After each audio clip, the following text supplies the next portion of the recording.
Pasha Shoftim, we learn about a king, and today we have a story about a king, not a Jewish king, lehavdil, a Goyish king. Rabbi Yonasan Eibshitz was very close to the king. And one day the king told him, I'm leaving now, I'm leaving town.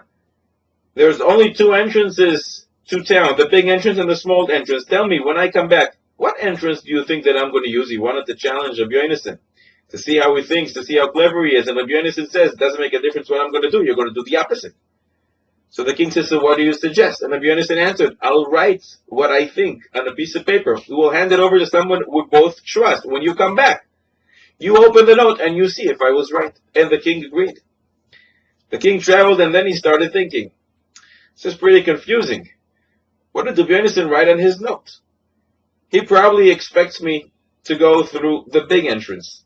Therefore, he wrote on the note the small entrance because he expects me to do the opposite, because he knows the way I think, and he knows that I think that he wrote something and I'm going to do the opposite. So perhaps he wrote the big entrance because he expects me to do just the opposite and going through the small entrance. This was very confusing to the king. He didn't know what to do. What did he do?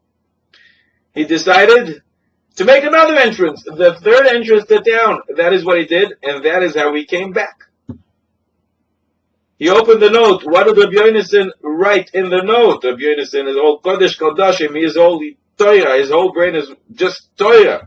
Rabbi Yonasan remembered a Gemara Psachim Daf Kuf Yud Amud Aleph. Baba Kama Psamech Amud Beis. Over there it says, Hamelech poiretz lo gader ve'en moichin beyadoi. The king can do whatever he wants. The king breaks the fence, makes a new entrance, and nobody can say a word. And that is what Rabbi Yonasan wrote on the note. And then the king saw how smart Rabbi Yonasan is, and he saw the Ruach HaKodesh that he has. He is Kodesh Kodashim, and yes, Rabbi Yonasan beat the king again.